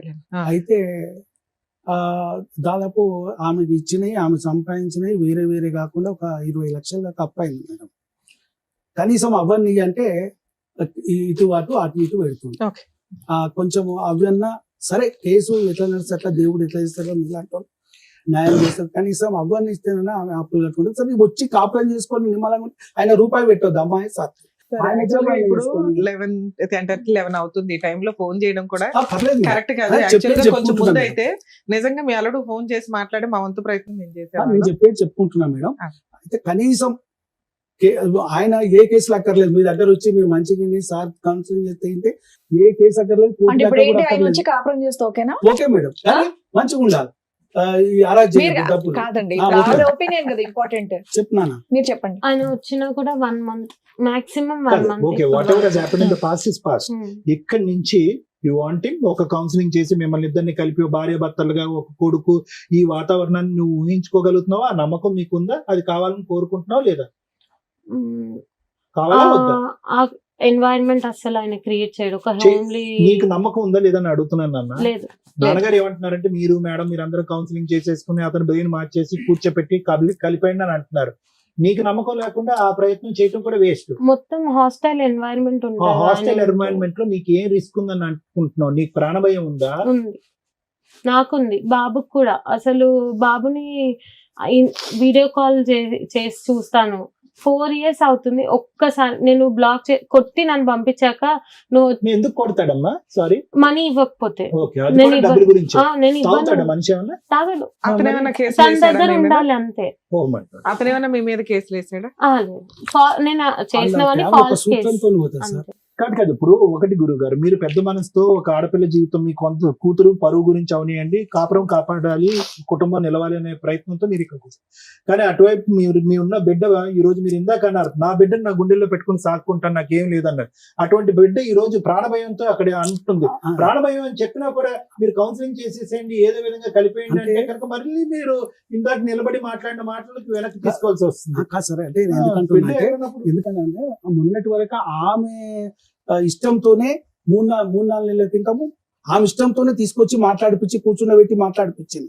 అప్పటిదాకా ఆమె దగ్గర వ్యతిరేక భావం లేకుండా ఇప్పుడు వస్తుంది. ఈ 1 month నాకు అయినంత వరకు నేను ట్రై చేశాను చాలా, బాబు కోసము. బాబు ఎప్పుడు స్పీకింగ్ నీ పేరెంట్ బంగారు? శృతి. ఆనెస్ట్లీ స్పీకింగ్ ఒక మాట చెప్పాను, అసలు ఇక్కడ ఏ పద్ధతిలో అయితే ట్రై చేయాలో ఆ పద్ధతులు జరగలేదు. అసలు ఇది విడిపోకూడనటువంటి కాపురం. నిజంగా నా మనసులో మాట నేను చెప్తాను, ఇది there is no okay financial freedom లేదు, కొడతాడు, ఇవన్నీ కూడా ఇంకా ప్రతిదీ ఇలా విడగొట్టుకుని తుంచుకుంటూ పోతే అంటే ఇక్కడ కూడా ఒక మార్గం ఉంది. ఏంటంటే మ్యారిటల్ థెరపీ అంటారు, మ్యారేజ్ కౌన్సిలింగ్ అంటారు. బ్యూటిఫుల్ ప్రోగ్రామ్ అది. I asked him. ఎంత బ్యూటిఫుల్ ప్రోగ్రామ్ అంటే అది. అందులో యాంగర్ మేనేజ్మెంట్ జరిగిపోతుంది, overlapping of intersection, both personalities interchange చేస్తాము, ఏమైనా అలవాట్లు ఉంటే మాన్పిస్తాము, ఆలోచన శైలి పెంపొందిస్తాం. ఒక బ్యూటిఫుల్ ప్రోగ్రామ్. అది చేయకుండా అంటే ఈ రోజు గట్టిగా కూర్చుని మాట్లాడుకుంటే 6 సంవత్సరాల పాటు మీ పెళ్లి అయ్యింది. నేను మాట్లాడేస్తాను, నేను కొద్దిగా 2 నిమిషాలు వినండి సార్. 6 సంవత్సరాల పాటు మీరు మ్యారేజ్ అయ్యింది. 6 సంవత్సరాల పాటులో గట్టిగా మాట్లాడుకుంటే ఒక్క బలమైన కారణం చెప్పండి డాక్టర్ గారు అంటే కనుక ఆర్థిక లావాదేవీ తప్ప ఏమీ లేదు ఇక్కడ. నాకు డబ్బులు కావాలి, నా డబ్బులు నా అకౌంట్ లో ఉండాలి, నేను కంట్రోల్ చేయాలి అనేటువంటిది. ఇది ముమ్మాటికి నేరమే. అది వాళ్ళు వంశపారంపర్యంగా వస్తుందా, వాళ్ళ ఇంట్లో ఆ కుటుంబంలో ఆనవాయితీయా, ఒక ఆడపిల్లను ఒక ఒంటరిగా ఎదగనివరా, పెద్దగా ఆలోచించనివరా, ఆర్థిక స్వేచ్ఛనివరా, తన కాలం మీద నిలబడినవరా అనేది ఆ అబ్బాయి ఆలోచన ఎందుకు అలా వచ్చింది అనేది నాకు అర్థం కావట్లేదు ఇప్పటికీ కూడా. సరే, ఆ ఆలోచనని కూడా మ్యారేజ్ కౌన్సిలింగ్ ద్వారా మార్చచ్చు. మ్యారిటల్ థెరపీ అంటారు. అది ఎక్కడ జరిగింది? ఇక్కడ ఏం జరగలేదు. అతను ఏమొచ్చి ఇది కావాలి ఇది కావాలి అనేవాడు. అదేదో మిరపకాయలు, పచ్చిమిరపకాయలు, ఆకుకూరలు కాడి నుంచి మొదలుపెట్టి నీ డబ్బులు నాకు కావాలి, నా ఇది కావాలని అన్నా అలాగే నువ్వు ప్రొవైడ్ చేయడం కూడా కొనసాగింది. ఎక్కడో చోట భిన్నమైనటువంటి ప్రయత్నం చేయాలేమో. ఎందుకు ఆ శ్రావణి ఇప్పుడు మీ చెల్లితో మాట్లాడుకునేటటువంటి సాధక బాధకాలు ఎందుకు మీ అందరితో ఎందుకు మాట్లాడలేదు? ఓకే, మీరు అవకాశం ఇవ్వలేదని అనుకుందాం. సరే, అతను అన్నదే ఇందులో అన్ని పచ్చి అబద్ధాలు అని అంటున్నాడు. ఓకే, అబద్ధాలే. కానీ అతని మనసులో కూడా ఎక్కడో ఇక్కడ కలవాలి అనే తపన కనిపిస్తుంది. ఇక్కడ కొద్దో గొప్ప బ్లాక్ చేస్తున్నానన్నా, నువ్వేమొచ్చి బ్లాక్ చేయట్లేదు అన్నాడు. భగవంతుడు తెలియాలి, నువ్వు బ్లాక్ చేసావా, బ్లాక్ చేయలేదా, పిల్లల్ని చూపెట్టలేదా అనేది భగవంతుడు తెలియదు. కానీ నేనేమంటున్నానంటే ఇక్కడ ఈ వేదిక మీద డీల్ చేసేటటువంటి అతి పెద్ద సమస్యల్లో, అతి పెద్దది అక్కర్లేదు, మీడియోకర్ సమస్యలో తాగుడు, తిరుగుడు, వ్యసనం, ఇలాంటివి అంశాలు ప్రధానంగా చూస్తాం. నేను కొట్టడం అనేది వాస్తవమే. కొట్టడం అంటే కనుక అది కూడా నేరమే, అది కూడా తప్పే అని అంటున్నాం. కానీ ఇది ఇంకో మార్గంలో, ఇంకో పద్ధతిలోకి వెళ్ళి కుటుంబ సభ్యుల్ని దూరం పెట్టి ఒక న్యూట్రల్ అట్మాస్ఫియర్ లో తీసుకొచ్చి మాట్లాడుకుంటే కనుక ఇది రిజాల్వ్ అయిపోయింది. ఎందుకు నేను ఈ మాట అంటున్నానంటే, ఈ రోజు క్లియర్ కట్ సార్ 6 సంవత్సరాల పాటు వెయిట్ చేశాను సార్, లేదంటే 5 సంవత్సరాల పాటు వెయిట్ చేశాను, లేదా 4 సంవత్సరాల పాటు వెయిట్ చేశాను, మనిషిని మార్చుకోవాలని ప్రయత్నం చేస్తాను. కానీ ఈ 3 సంవత్సరాల్లో కేసులు వేస్తూనే ఉన్నాం, మనిషిని కూడా ఎంటర్టైన్ చేస్తూనే ఉన్నాం. ముమ్మాటికి ఇప్పుడు మీ నాన్నగారు అన్నటువంటి మాట 3 నెలల క్రితం ఇదే పాట మా అమ్మాయి పాడలేదండి, అప్పటికైతే మాత్రం భర్తను కావాలి, కాపురం కావాలని కోరుకుంది. మళ్ళీ 3 నెలల తర్వాత మనం మాట్లాడి ఇదే వేదిక మీద మళ్ళీ నిన్ను ఇక్కడ కూర్చోపెట్టి లేదంటే నా క్లినిక్ లో వచ్చంటే ఒకసారి ట్రై చేద్దాం సార్ అని అంటాం. అంటే నీ మనసు అంత వేవరీగా ఉంది, నీ మనసు ఇప్పటికి కూడా కుదుటుగా లేదు, వేవరీగా ఉంది. ఒక పక్క నుంచి ఏమొచ్చి ఆ జ్ఞాపకాలు బట్టి ఈడేందో సెక్యూరిటీ రీజన్స్ గురించి మాట్లాడేస్తున్నారు మీరు. చాలా పెద్ద పదం అది. ఈరోజు నాకు ప్రాణభయం ఉంది, నా కొడుకు ప్రాణభయం ఉంది. ఇక్కడ ప్రాణభయం కలిగేటటువంటి అంశాలు ఏం జరిగినాయి ఇక్కడ అనేది పెద్ద మాట. అతను ఒక సభ్య సమాజంలో ఉండి ఒక సాఫ్ట్వేర్ జాబ్ చేసుకుంటున్నాడు, ఒక ఆఫీస్ లో ఉన్నాడు. తాగుడు, తిరుగుడు, పిచ్చి వేషాలు అయితే లేవు మనకు తెలిసినంత వరకు. ఏదో ఆర్డర్ పెట్టాడు, అవేవో రకరకాల అంశాలు, ఏమైనా కక్కుతు పడి ఉంటాడు, అది పక్కన పెట్టాడు. ఆ స్థాయి అంశాలు లేకుండా నీ ఇమాజినేషన్ ఏకంగా ప్రాణభయం అనే దాని వరకు వెళ్ళిపోతుంది. ఒక 2-3 నెలల తర్వాత అమ్మ చూద్దాం, అమ్మ ఇదమ్మా అదమ్మా అని చెప్తే మళ్ళీ కరిగిపోయి ఇంకో అవకాశం ఇస్తున్నాం, మళ్ళీ ఇంట్లో కూర్చోబెట్టుకుంటున్నాం, మళ్ళీ మీ ఇద్దరు కాపురం కొనసాగిస్తున్నాం. ఫస్ట్ నీకు క్లారిటీ లేదు అంటే కనుక దాని అర్థం ఏంటంటే ఎక్కడో లింక్ మిస్ అయింది, ఎక్కడో చేయవలసినటువంటి ప్రయత్నం మీ ఇద్దరిని ఒక న్యూట్రల్ అట్మాస్ఫియర్ న్యూట్రల్ అట్మాస్ఫియర్ అంటే వాళ్ళు పంచాయతీ లేదు, వీళ్ళు పంచాయతీ లేదు, వాళ్ళు గొడవ లేదు, వీళ్ళు గొడవ లేదు, ఒక న్యూట్రల్ పర్సన్, ఇందులో ఎక్స్పర్ట్ అయినటువంటి వ్యక్తి. ఏంటి నాయన నీ బాధ ఏంటి తల్లి నీ బాధ ఏంటి, ఆ సబ్జెక్ట్ వదిలేసి మిగతా అంశాల్లో మీ ఇద్దరు కలిసి ప్రయాణం చేయడానికి మీరు రెడీగా ఉన్నారా అనేటటువంటి అద్భుతం సృష్టించేటటువంటిది మ్యారేజ్ కౌన్సిలింగ్. ఆ సక్సెస్ ఎంత అవుతుంది, ఫెయిలియర్ ఎంత అవుతుంది అనేటటువంటిది పక్కన పెట్టండి. కానీ అదొకటి మిస్ అయిందని నాకు అనిపిస్తుంది. అయితే ఈ రోజు కూడా నువ్వు ఆఫర్ ఇచ్చావమ్మా, మ్యారేజ్ కౌన్సిలింగ్ ఆఫర్ ఇస్తే అతను నో చెప్పాడా? పెద్దవాళ్ళు ఇచ్చారా? వాళ్ళు ఇవ్వలేదు. నేనే మెసేజ్ పెట్టాను నేను నార్మల్ గా, అట్లా కాదు సార్ట్ చేసుకుందాం, మనమే వెళ్దాం అనేసి చెప్తే ముందు మాట్లాడక ముందే చెప్పాను. అది ఫస్ట్ అది చెప్పిన తర్వాతే నేను రాను, ఎక్కడికి అవసరం లేదు, వదిలేసే అనేసి మాట్లాడారు. తర్వాత నేను ఇల్లు తీసుకున్నాక బాబు ఇల్లు అయిపోయింది, బాబు కూడా ఒక్కడున్నాడని అప్పుడు నేను వాళ్ళని అప్రోచ్ అయ్యి ఇట్లానే వదిలేస్తే ఇట్లాగే అయిపోతుంది, మీరు వచ్చి మాట్లాడండి, అని వాళ్ళకి చెప్పాను, వాళ్ళ పెద్ద వాళ్ళకి, మా వాళ్ళని కూడా తీసుకొని వెళ్ళాను, Okay. మాట్లాడించాను, ఇంటికి వచ్చాడు. దాని తర్వాత 1 month నుంచి ఇదే ఫస్ట్ కేసు తీసుకోమంటే లోక్ అదాలత్ లో అది నేను కనుక్కున్నాను. వాళ్ళు చెప్పారు లోక్ అదాలత్ లో తీసుకుంటే మళ్ళీ నీకు వేయడానికి ఉండదు, మళ్ళీ ఆయన సేమ్ బౌన్స్ బ్యాక్ అయితే నీకు ఏమి ఇది ఉండదు అంటే, సరే నేను ఇప్పటికైతే నేను చెప్పాను, అప్పటికి నేను వాళ్ళ ముందు కూడా చెప్పాను, నేను అన్ని తెలుసుకున్నాను, నాకు అంతా తెలీదు, తెలుసుకున్నాక అప్పుడు తీసేస్తాను అనేసి మాట్లాడాను. సేమ్ అదే మ్యాటర్ చెప్తే కరెక్ట్ గా 7 days మాతో మంచిగా ఉన్నాడు. దాని తర్వాత మళ్ళీ సిమిలర్ మళ్ళీ అదే ప్యాటర్న్ చూపెట్టారు. మళ్ళీ అదే. నేను చెప్పేది ఏంటంటేనమ్మా, ఎక్కడో చోట ఇంత ప్రయాణం జరిగిన తర్వాత మీరు కలిసి ప్రయాణం చేసినటువంటిది ఆవగింజ అంత దూరం అయింది ఇంత, ఓకే, బట్ స్టిల్ అంత గ్యాప్ వచ్చినా కూడా నువ్వు అతన్ని మధ్య మధ్యలో ఎంటర్టైన్ చేస్తున్నావు అంటే ఎక్కడో అతనిలో ఉండేటటువంటి ఒక గుడ్ క్వాలిటీని నీకు కనిపించుంటది. డెఫినెట్లీ ఏదో గుడ్ క్వాలిటీ కనిపించుంటది. ఈ ఫైనాన్షియల్ అనేటటువంటి ఆస్పెక్ట్ భార్యాభర్తలు కలిసి ప్రయాణం చేసేటటువంటి రకరకాల ఇష్యూస్ లో financial aspect is 1/5 of the thing. మిగతాది శారీరక కలయిక ఉంటుంది, ఇమోషనల్ కలయిక ఉంటుంది, పిల్లల యొక్క బాధ్యత ఉంటుంది, ఉద్యోగాలు రకరకాలు ఉంటాయి. మిగతా ఏరియాస్ లో అతనికి మార్కులు ఉన్నాయిగా, ఓకే, ఈ ఏరియాలో అయితే లేదు.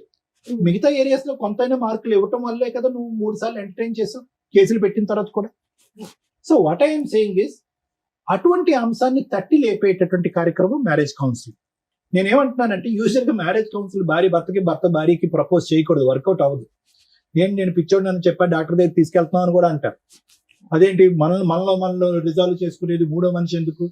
నా భార్యగా నేను చెప్తున్నాను కాబట్టి నువ్వు వినాలి, వాడెవడో కూర్చొని మన ఇద్దరి మధ్యన పంచాయతీ ఏంటి, ఈ లెక్క వెళ్ళిపోతుంది. మ్యారేజ్ కౌన్సిలింగ్ అనేది ఎక్కడ ప్రపోజ్ చేయాలంటే తెలియనటువంటి ప్రేక్షకులకి పెద్దలు కూర్చుంటారు చూడండి పంచాయతీ, ఏమయ్యా మీ అమ్మాయిని నువ్వు సపోర్ట్ చేస్తున్నావు, నా అబ్బాయిని నేను సపోర్ట్ చేస్తున్నావు, ఇది ఎక్కడ లెక్క తేరదు, ఒక కాగితం మీద 4 ముక్కలు రాసుకుంటాం, అది 3 రోజులు ముచ్చటే అవుతుంది, తర్వాత చించి పడేస్తారు, వర్కౌట్ అవ్వదు. కాబట్టి మేము వెనక్కి తప్పుకుంటాం, మీరు వెనక్కి తప్పుకుందాం, పిల్లలిద్దరిని కూడా మన మ్యారేజ్ కౌన్సిలింగ్ డిసైడ్ చేద్దాం, మీకు నచ్చినటువంటి వ్యక్తి అయినా సరే, మాకు నచ్చినటువంటి వ్యక్తి అయినా సరే, అతన్ని డిసైడ్ చేసుకుని అతని దగ్గరికి వెళ్దాం అని చెప్పుకునేటటువంటిది వర్కౌట్ అవుతుంది.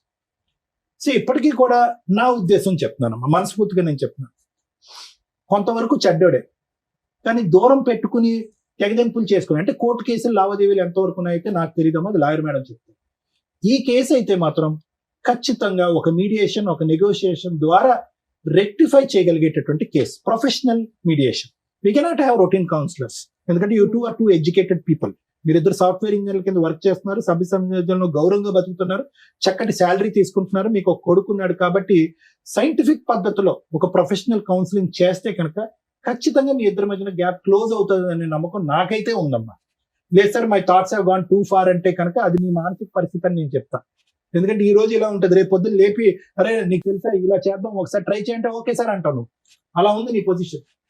కాబట్టి నేనేమంటున్నానంటే ఫైనల్ గా ఏదైతే ఇప్పుడు నువ్వు అనుకున్నటువంటి భయం, భ్రాంతులు, అమ్మో టెన్షన్లు ఇవన్నీ ఒకసారి పక్కన పెట్టి ఒక ఆఖరి ప్రయత్నంగా అది ట్రై చేద్దాం. వర్కౌట్ అవుతే వెల్ అండ్ గుడ్, వర్కౌట్ అవ్వలేదు అనుకో ఆల్రెడీ నువ్వు తీసుకున్న నిర్ణయం కొద్దిగా పోస్ట్పోన్మెంట్ అవుతుంది అని. సో ఒక 6 నెలల పాటు ఎవరైనా మంచి కౌన్సిలర్ అమ్మ, ఎవరైనా మంచి మీడియేటర్, మంచి కౌన్సిలర్, ఇలాంటి అంశాలు బాగా తెలిసినటువంటి వ్యక్తి దగ్గర ఒక్కసారి వెళ్ళి ట్రై చేయండి. ఆ ప్రపోజల్ కూడా ఎవరు తీసుకొస్తారంటే నువ్వు తీసుకురావద్దు, పెద్దవాళ్ళు ఎవరైనా తీసుకొస్తే కనుక ఈ గ్యాప్ క్లోజ్ అవుతుంది అనేది నా నమ్మకం. Thank you sir. Thank you madam. ఈరోజు సమాజంలో ఏ పేరెంట్స్ చూసినా ఒకళ్ళు, ఇద్దరు, ముగ్గురు ఆడపిల్లలే ఉంటారు. ఆడపిల్లలు ఉన్న పేరెంట్సే అదృష్టవంతులు అనే సమాజంలో ప్రజెంట్ మనం. ఆయన ఆ మాటకు 3 ఆడపిల్లలకు ఒక అద్భుతమైన నిర్వచనం చెప్పాడు, లక్ష్మీ, పార్వతి, సరస్వతులు నాకు పుట్టారమ్మా అని. ఎంత హ్యాపీ అనిపించిందంటే, కానీ అలాంటి ఫాదర్కి పడే మాటలు ఏంటంటే ఆ పిల్లల్ని పర్ఫెక్ట్గా చదివిస్తారు, వాళ్ళు జాబులు చేస్తూ లక్షలు సంపాదిస్తూ ఉంటారు. ఒకవేళ వాళ్ళ కాపురాలు నాశనం అయితే డబ్బు కోసం పిల్లల కాపురాలు నాశనం చేసి ఆడపిల్లలు ఇంట్లో పెట్టుకున్నాడు. ఇది చాలా కేసుల్లో మనం వింటూ ఉంటాం. పేరెంట్స్ ఓవర్ ఇన్వాల్వ్మెంట్ వల్ల కాపురాలు నాశనం అయిపోయే స్టేజ్ నుంచి ఫైనాన్షియల్గా ఒక అమ్మాయికి ఫైనాన్షియల్ ఫ్రీడమ్ ఉంటే కాపురాలు నాశనం చేసుకుంటారు అనే స్టేజ్లో ఈ 2 మిక్స్ అయిపోయిన కేసు ఇది. ఒక రకంగా నిజంగా తండ్రి కూతురు కాపురం నాశనం చేశాడా, నిజంగా ఒక స్త్రీ ఫైనాన్షియల్ ఫ్రీడమ్ వల్ల, వ్యక్తిగత స్వేచ్ఛ ఎక్కువగా ఉండడం వల్ల కాపురం నాశనం చేసుకుందా, లేదా భర్త మంచోడు కాదా అనే పాయింట్స్ ఈ కేసులో మాట్లాడుకుంటే తన కాపురం చెయ్యాలా వద్దా అనేది మాట్లాడొచ్చు. ఎప్పుడైనా కాపురం చెయ్యాలి అంటే అది లీగాలిటీ ఎంటర్ అవ్వక ముందే జరగాలి. వన్స్ లీగాలిటీ ఎంటర్ అయిపోయినాక ఆ నిలబడే కాపురాలు చాలా రేర్ ఈ రోజున మాట్లాడితే. 498 2023లో ఫైల్ చేసేసి ఆ తర్వాత జరిగిన మర్డర్ కేసులు, అటెంప్ట్, సెక్సువల్ అబ్యూజ్లు జరిగిన కేసులు రేపటి రోజున ఒక మచ్చ సరస్వతి మీద వేసేసారు. ఆ పిల్లకి ఇంకా పెళ్లి కావాలి. వీళ్ళు చేసిన పని ఆ పిల్ల జీవితకాలం ఆ ఎఫ్ఐఆర్ తోటి ఆయన చేసిన పనికి మాలిన మెసేజ్కి దాన్ని పాపులర్ చేసుకోవడం వల్ల ఆ పిల్ల మీద మచ్చ పడుతుంది. రేపొద్దుట ఎవరన్నా పెళ్లి చేసుకుంటే ఈ తొక్కుల కేసు కనిపిస్తుంది. మీకు అర్థం అయ్యిందా? ఆ మెసేజ్ని మీరు ఇలా పెట్టుకొని డెసిషన్ తీసుకోవాల్సింది పోయి లీగల్ గా మనకేదో అద్భుతాలు జరుగుతాయని ఒక తప్పు చేయని పిల్ల క్యారెక్టర్ని, ఎందుకంటే సమాజంలో ముందు ఆడపిల్లనే అంటారు, ఆవిడ తప్పు చేసిందా తప్పు చేయలేదా ఈ పక్కన పెట్టండి. అతను లీగల్ సపోర్ట్ కోసం అయి ఉండొచ్చు. కర్మ ఏంటంటే ఈ కేసులో అతను ఎవరో మాకు తెలియపోయినా మాకున్న సీనియారిటీ మీద అతను కరెక్టే, ఈవిడ కరెక్టే. అర్థమవుతుందా? మరి ఈ కాపురం నిలబడుతుందా నిలబడదా అనే పాయింట్స్ మనం మాట్లాడదాం. అతను కరెక్ట్. ఏ రకంగా కరెక్ట్? పిల్లాడిని తాపత్రయపడిపోతున్నట్టు, నాకు అసలు వీళ్ళు ఛాన్సే ఇవ్వట్లేదు, సో ఫైనాన్షియల్ గా మేమిద్దరం ఒకటే కాబట్టి నేనే లీడరు, ఎందుకంటే మా ఆవిడ సంపాదన అంతా వాళ్ళ నాన్న తినేస్తున్నాడు, వాళ్ళ అమ్మ నాన్న తినేస్తున్నారని. అమ్మాయి జాబ్ చేస్తుంటే మ్యారేజ్ టైంలోనే ముందుగా మాట్లాడుకోండి మీ అమ్మాయి శాలరీ ఏం చేస్తారు అని. ఆ టాపిక్ రాలేదు మేడం, మేము మాట్లాడలేదంటే కాపురాలు నాశనం అయిపోతాయి. 50,000 సాఫ్ట్వేర్ లేకపోతే ఏదైనా ప్రొఫెషన్ లోనో ఉంటే అమ్మ మా అమ్మాయికి శాలరీ ఇదిగోండి, పెళ్లికి ఎంత అప్పు అవుతుంది, మాకింత రెస్పాన్సిబిలిటీ. కూతుర్లు ఇళ్లే, బాధ్యతలు ఇళ్లే తీసుకోవాలి కదా. 5 ఏళ్ళు తీసుకుంటారా 10 ఏళ్ళు తీసుకుంటారా? జీవిత కాలంలో వీళ్ళ శాలరీలోంచి పేరెంట్స్ కి ఎంత ఇస్తారు? కర్మ ఏంటంటే ఆడపిల్లల దగ్గర బతకడానికి కూడా తల్లిదండ్రులు అసహ్యంగానో లేకపోతే సమాజం ఏమనుకుంటుందో అనే భయంతో బతుకుతారు. అప్పుడు వాళ్ళని పోషించడానికి ఫైనాన్షియల్ సపోర్ట్ చేయాలి. వాళ్ళ దగ్గర ఆస్తులు ఉంటే ఓకే, లేదా ముగ్గురు ఆడపిల్లలు షేర్ చేసుకొని ఫైనాన్షియల్ గా మిమ్మల్ని చూడాలి. అది తప్పు పని కాదండి. ఎవరు మిమ్మల్ని వేలుపెట్టి ఏం చూడట్లేదు, చూడరు కూడా. మీ దగ్గర ఉన్నా అలా ఇవ్వడం వాళ్ళకి ఆనందం ఒక రకంగా. అది ముందుగా మాట్లాడుకోండి. ఎందుకంటే హస్బెండ్ వాళ్ళ కట్నాలు తీసుకునేటప్పుడు తక్కువ కట్నం ఏదో అనుకొని అబ్బా అమ్మాయి ఈ రోజు 50 తర్వాత ₹1,00,000 సంపాదిస్తుంది, నెలకు 1,00,00,000 సంవత్సరానికి 1,00,00,000 వస్తాయి అనుకుంటే కుదరదు. ఇవి ముందే మాట్లాడుకుంటే ఈ ఫైనాన్షియల్ విషయం మీద గొడవ జరగదు. వీళ్ళ ఫస్ట్ టాపిక్, మేడం మా ఇద్దరికి ఇంత శాలరీ, నాకు 35 ఆయనకు 45, 25 ఇద్దరు పర్సనల్ గా సూపర్, మిగతాది ఇద్దరం కలిపి మాట్లాడుకున్నాం, ఇల్లు నడిపిస్తామని. ఈ పెచ్చది ఏం చేసిందంటే ఈ పార్టీకి కూడా ఆళ్ళకే వెళ్లేలాగా చిట్టి మొత్తం ఇచ్చింది. ఈ హస్బెండ్ కి మార్కులు ఎక్కడ పడట్లేదు, ఆయన మాట్లాడిన పాయింట్స్ దగ్గరే మాటలు పడట్లా. ఒకటి, భార్యకి ఎంత ఫైనాన్షియల్ ఫ్రీడమ్ ఇవ్వాలో చూసుకోవాలా. తల్లిదండ్రుల కోసం ప్రాపర్టీ కొని భార్య అప్పటిదాకా సంపాదించిన 15 లక్షలు డిపాజిట్ చేసి తీసేసుకున్నాడు చిట్టీల రూపంలో. అంటే ఫైనాన్షియల్ గా అతను గ్రిప్ తీసుకోవాలనే చూసుకుంటున్నాడు డే 1 నుంచి. అలాంటి వ్యక్తితో ఈవిడ ఎక్కువ కాలం బతికిద్దంటే 10 years తర్వాత మళ్ళీ ఇక్కడే కూర్చుంటుంది. ఎందుకంటే ఇప్పుడు సొసైటీ కోసం పిల్లల కోసం అడ్జస్ట్ అయ్యింది అంటే రేపటి రోజున ఈ ఫైనాన్షియల్ క్రష్ ఏదైతే ఉందో తను భరించలేదు. ఎందుకంటే 2 lakhs అవుతుంది, 3 lakhs అవుతుంది. 2 lakhs ఆయనకి ఇవ్వాలంటే ఈవిడ చేసేది ఏంటి? ఇప్పుడు ఆయన చేస్తున్నది ఏంటి? ఇంట్లో ఆవిడ ఎదురుగా ఒక రూమ్మేట్ లాగా అన్ని షేర్ చేసుకుంటున్నప్పుడు తను నేనేం చేయగలను అనేది ఉంటుంది. తనకి రూమ్మేట్ గా ఎంత చేయాలో చేసి మిగతాది వాడుకుంటే తన పర్సనల్ ఫ్రీడమ్ అనేది ఫైనాన్షియల్ ఫ్రీడమ్ ఉండాలి. అది అక్కడ మిస్ అయింది. 2, ఒక అల్లుడు రేపటి రోజున ఇంట్లో పెద్దల్లుడుగా కూర్చొని బాధ్యత తీసుకోవాలంటే ఆయన తండ్రి పాత్ర తీసుకోవాలి. ఆడపడుచు మరదలకి పెళ్లి చేయాలంటే మరదలు మా ఆవిడ కంటే నువ్వే బాగా అండర్స్టాండ్ చేసుకుంటున్నావు, మా మామగారు మీ నాన్న నా భార్య అసలు నన్ను అండర్స్టాండే చేసుకోవట్లేదని చిన్నపిల్లకి చెప్పడం ఏమిటి? ఆ పిల్ల జీవితకాలంలో బావ దగ్గర నాన్న అని కూర్చోగలదా? బాధ్యత తీసుకోగలదా? అది డ్యామేజ్ అయిపోయింది. ఆయన ఏ ముఖం పెట్టుకొని మీ ఇంట్లో భోంచేస్తాడు మీకు 3వ కూతురు ఉండగా? మిమ్మల్ని కొన్ని మాటలు మేము కేసుల్లో వింటూ ఉంటామంటే దిగజారి మాట్లాడుకుంటారు. 30 ఏళ్ళు 40 ఏళ్ళు ఉన్న కొడుకు తల్లి పక్కన పడుకుంటే అది కొడుక్కి 70 ఏళ్ళు వచ్చినా తల్లి పక్కన పడుకుంటే ఆడు కొడుకే, పసిపిల్లోడే. అలాగే అదే ఆడపిల్లల్ని పడుకోవద్దు తండ్రి దగ్గర అంటాం, ఎందుకంటే సేఫ్. వాళ్ళకి అన్కాన్షియస్ లో ఎలా ఉంటుంది, తాగుళ్ళు ఎలా ఉంటారని. అది సేఫే తప్ప తండ్రికి కూడా ఆ నీచమైన బుద్ధి ఉండదు. ఎక్కడో కర్మకాలు 1-6 దరిద్రులు ఉంటారు తప్ప. కోడళ్ళు మాటలు నోరు జారేటప్పుడు ఇలాంటి నీచమైన మాటలు మాట్లాడతారు. వెళ్ళి మీ అమ్మతో పడుకో అని కేసులు రాస్తారు. వాళ్ళ అమ్మ దగ్గర పడుకుంటాడండి అంటే, పడుకోవడం అంటే మీ దృష్టిలో ఏంటి? మీ జీవితంలో చేసే పెద్ద పాపం. అలాంటి నీచమైన డైలాగ్ ఇక్కడ ఇంకోటి నడిచింది. పిల్లాడిని కానీ మీ నాన్నతో కన్నావంటే అడు మనిషేనా? అసలు పిల్లాడి జీవితంలో మచ్చపడిపోయింది, దాన్ని వీళ్ళు పాపులర్ చేసుకుంటారు, లీగల్ గా వాడుకుంటారు. చేయకూడదన్న జ్ఞానం వీళ్ళకుండదు. ఒక ఆడపిల్ల జీవితాన్ని తీసుకెళ్లి మూడో పిల్లది తీసుకెళ్లి లీగల్ గా బయట పెట్టకూడదని వీళ్ళకి తెలియదు. ఎందుకంటే న్యాయ పోరాటం ఎక్కడో ఒకటి నిజం చూపించాలి అని. ఈ రకంగా ఒక పసి పిల్లోడి మీద మచ్చపడింది చెయ్యని తప్పుకి, ఒక మూడో కూతురి మీద మచ్చపడింది, దానికి అసలు తెలియని కూడా తెలియదు. ఇంత నీచమైన సమాజంలో మనం ఉన్నాం. ఈ రెండిట్లోనే పాతాళంలోకి వెళ్ళిపోయాడు ఆ తండ్రి, ఆ అల్లుడు. ఏ ముఖం పెట్టుకుని ఆ ఇంట్లో కొడుకు ముందో, మామగారి ముందో, మరదల ముందో కూర్చొని బాధ్యత తీసుకోగలడు, భోజనం చేయగలడు. కలపాలా ఇలాంటి కేసుని? ఫైనాన్షియల్ గా తేడా ఉంటే ఓకే. ఆల్రెడీ ఇవిడ ఫ్రీజ్ అయిపోయి ఉంది. 5 years మ్యారిటల్ రిలేషన్ లో ఏ రోజు కూడా మీ అల్లుడు నాకు భార్య కావాలని కేసులు ఫైల్ చేయాలి. ఈవిడ సమాజానికి భయపడో, పిల్లలకు భయపడో, ఓకే మారతాడనో 3 సార్లు ఛాన్స్ ఇచ్చింది తప్ప. అంత మెసేజ్లు పెట్టిన అల్లుడు 2023లో కేసు ఫైల్ చేస్తే కనీసం నాకు విజిటేషన్ రైట్స్ ఇవ్వండి అని కేసు ఫైల్ చేయాలి. అర్థం అవుతుందా? పిల్లాడిని చూసే రైట్స్ మీ అల్లుడికి లీగల్ గా ఉన్నాయి. పిల్ల మీద మెసేజ్లు పెట్టుకుంటూ కూర్చోవడం ఏంటి? మీ అమ్మాయి ఎంటర్టైనే చేయకూడదు. మీ అమ్మాయికి తెలియదు, ఇది వీళ్ళ కుటుంబం. ఆ పిల్లని ఈ ఉచ్చులోకి లాగి చాలా తప్పు చేశారు. ఆ పిల్లకి మెసేజ్ వచ్చిన రోజే పోలీస్ స్టేషన్ కంప్లైంట్ ఇవ్వాలా, దాన్ని ఈవిడ కేసుల్లో వాడుకోవచ్చు. స్పెషల్ కేసు వేసి ఆ పిల్ల క్యారెక్టర్ని రోడ్డు మీద పెట్టారు చెయ్యని తప్పుకి. లోక్ అదాలత్లో కేసులు ఫైల్ చేసినాక లోక్ అదాలత్లో మేడం మీకు డౌట్, లోక్ అదాలత్లో పెడితే కేసు మళ్ళీ వేయడానికి ఉండదని, అది అబద్ధం అండి. లోక్ అదాలత్లో కేసు ఫైల్ చేస్తూ మీరు రిప్రజెంటేషన్ ఇస్తే అది క్లోజ్ చేయడానికి 3 months అబ్జర్వేషన్ పీరియడ్ ఉంటుంది. ఈ 3 months లో మనిషి మంచోడా, మారాడా, మారలేదా, 90% ఆ 3 months బాగుంటారు కేసు క్లోజ్ అయ్యేదాకా. వన్స్ కేసు క్లోజ్ అయినాక మళ్ళీ ఏదైనా నీకు హెరాస్మెంట్ వచ్చింది అనుకో, ఆ పాతది ఈ నమ్మక ద్రోహం ప్రెజెంట్ జరిగింది, మళ్ళీ కేసు వేసుకునే రైట్స్ మీకు ఉన్నాయి. ఇది తెలుసుకోండి.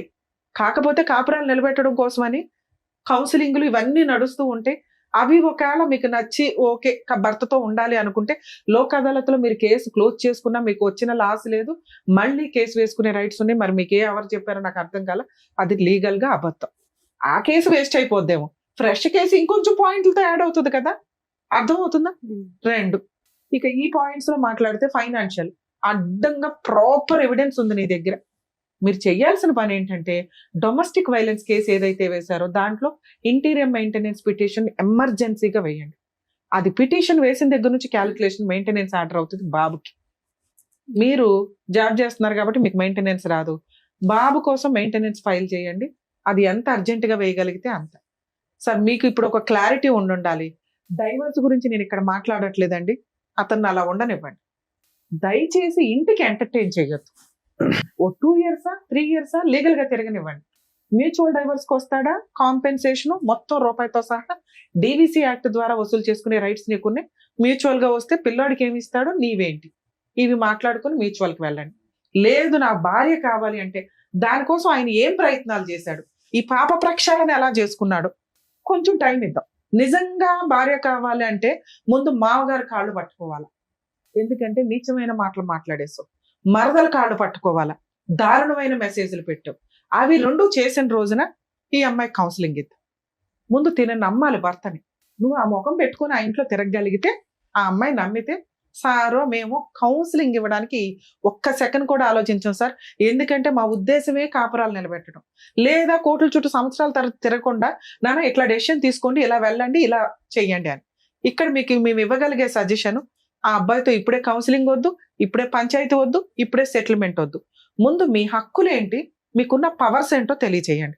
డివిసి యాక్ట్ లో ఇప్పుడు నాకు స్టేట్మెంట్ ఇచ్చారు కదా, ఇవన్నీ రూపాయితో సహా వడ్డీ వసూలు చేసుకునే రైట్స్ నీకున్నాయి. ఎరియర్స్ అంటే వీటిలన్నిటిని కూడా మీరు ఇప్పుడు దాకా పెట్టిన మొత్తం కూడా దీనికి తగ్గ పనిష్మెంట్ పడుతుంది.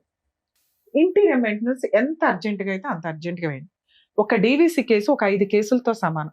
100% మీరు గెలిచే కేసు. మీ దగ్గర ఉన్న ఎవిడెన్స్, మీరు క్రూయాలిటీ ప్రూవ్ చేయలేకపోవచ్చు, కానీ 498 కేసులో డౌరీ ప్రూవ్ చేయగలుగుతారు. అడిషనల్ డౌరీ హెరాస్మెంట్ మీకు ఆల్రెడీ ఆ సెక్షన్ ఇంక్లూడ్ అయింది.